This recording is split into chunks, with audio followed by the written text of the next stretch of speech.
Good evening, everyone. My name is Lubert Sinatus, and I am presenting my case study on Curmudgeon State Community College. Specifically, I am looking at the troubles in the counseling department. Um, so here we go. Curmudgeon State's Community College's dilemma. So before we go any further into the presentation, it will serve best if I provide some background information into this case. For the majority of families, the local plant um, provided stability for a large portion of the community. And once that plant was shut down, it relocated, and many families were unemployed for a period of 5 years, and they're experiencing financial hardships. So as a result, as with most recessions or economic downturns, there tends to be an increase in attendance at the local community college. So people are trying to learn trades or get a degree that will get them closer to a job. So in this particular case study, Carmen, who is the latest hire at CSCC, is one of those individuals that comes in and get hired, has a lot of energy because she is a byproduct of the community. The problem is, what an issue or dilemma is, that Carmen is being supervised by Dean Campbell, who has built a reputation of being difficult to work with. In addition to having some of the background context, it is important to note that for the past 5 years and even more, there is an apathetic work culture in the counseling department, partly because employees haven't received raises in almost 3 years at this point. Also, in any group dynamic, the newcomer is usually the outside.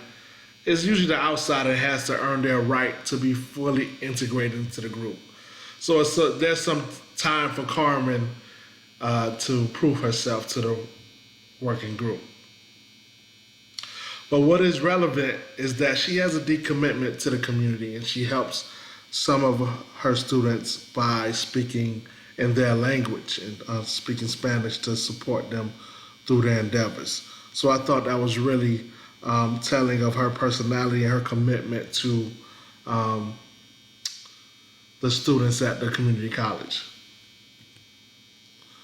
So before I even expound further on my thoughts, I thought it would serve better to remind you all of the mission of community college, because I think this is going to help me make my point as I share the future slides. So I pulled the mission directly from the American Association of Community Colleges, and simply it is to remind us of our duty. So the community college's mission is the fountain from which all of activities flow.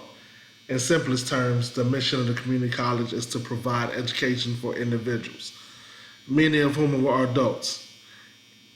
Most community college missions have basic commitments to serve all segments.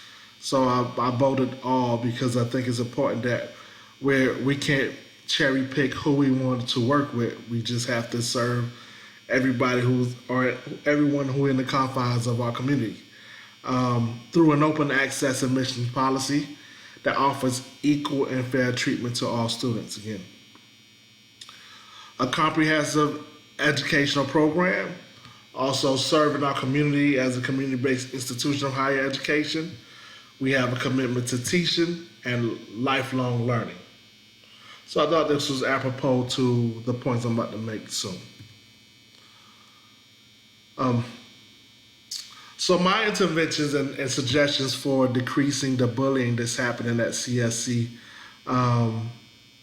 is all about creating an atmosphere of efficiency in a department. So I noted what was some of Carmen's observation when she first came into the department, and what she observed was that there was a big disconnect with the outside world and within the institution.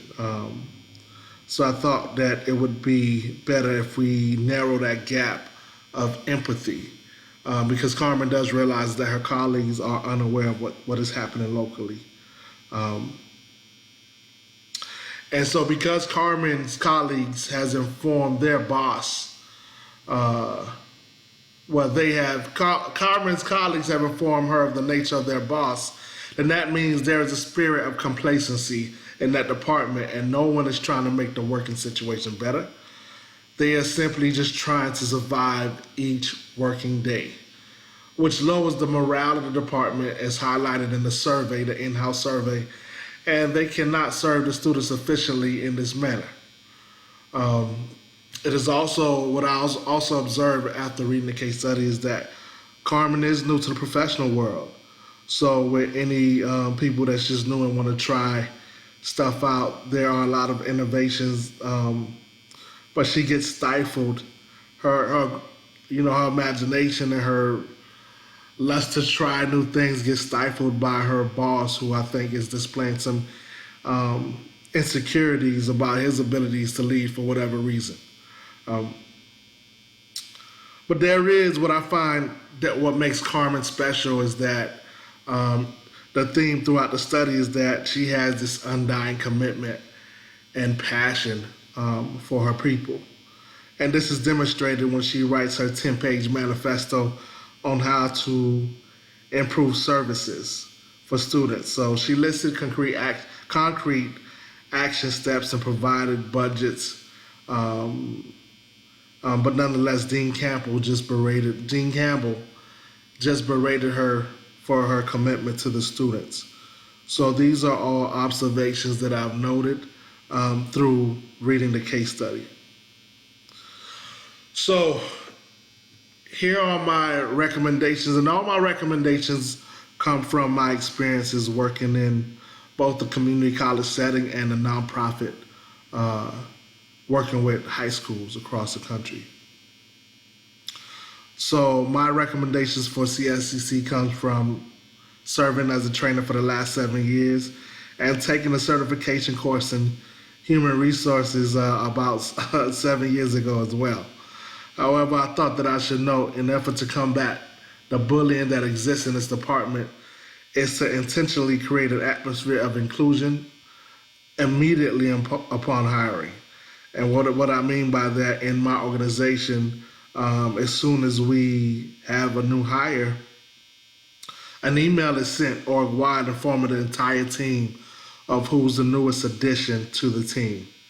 And what that allows us to do, it gives us room to send welcome notes to the new person on board. And the same thing happens when someone is departing the organization or has a promotion or is leaving for a better opportunity. We celebrate that person by acknowledging the work they have put into the organization and how they have made the organization better. So I think here is what I'm trying to express in this first bullet point, that it's important that we have this spirit of inclusion, that we include everybody, whether they come in or they're going, that we express to them how important they are to the organization, and we need them in order to run. The other point is the learner organization standpoint is that we have to continually position ourselves, understanding that is our position, right?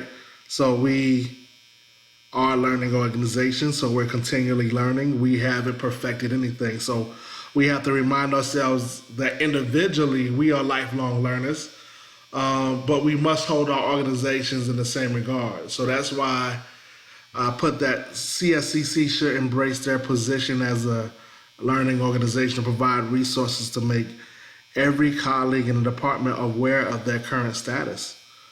One way to do that is to hire a consultant or an in-house professional development guru to deliver training around the issues the community is facing. That was a big one. That was a big one that was highlighted. If the employees who are working for the community college are unaware of the day-to-day affairs of the local individuals, then they have no sympathetic or empathetic understanding as to why their caseload is increasing. So I saw an opportunity here to provide some professional development, specifically around what the community is facing. Furthermore, there is an opportunity to learn exactly from what the survey highlighted. The counseling department was noted as being the department that is in most need of improving. So I thought this in itself should be a wake-up call for the staff in that particular department. The other best practice I would take from my organization is this culture of acknowledgement. So you heard me speak about it earlier, but I want to double click on what I mean by culture of acknowledgement. Because at first it may seem weird that you're acknowledging people for doing their work, but at the end, there is a saying that goes, it is always a choice to do their work, especially when people do their work with the level of care that they put into it. We have to acknowledge each other because that's the only way we can continue to keep the machine running. And we also know who is responsible for what part of the moving machine. So in Carmen's case, she was not acknowledged for the work that she put into creating that manifesto, and that just put her in a negative space.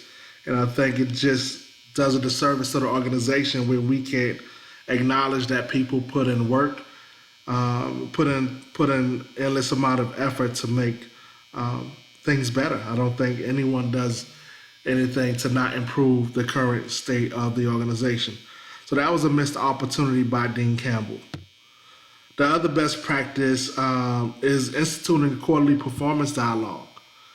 And when I said the dialogue is in place to ensure that we are having candid conversations with our superiors about our professional growth, whether it's quarterly metrics and feedback that is necessary for working efficiently. It is also a time to be honest about what expectations are not being met. By way of adopting this practice, you allow culture to develop where honest feedback is expected, everyone feels valued, and it minimizes the probabilities that anyone would feel like they are getting bullied at work. So I think these are the best practices that I would implement, and things that were gleaning from the study that I wanted to express to my cohort. Because as leaders, we have to be cognizant of protecting our employees. At the end of the day, our students are our most important assets to the organization, but they cannot be served properly if the staff are not taken care of. If our employees feel like they don't belong, if they don't feel like they are part of the team, if they feel shut down each time they have an idea, it is these actions that cost organizations their worthwhile talent. A successful organization is telling of their leadership and work culture.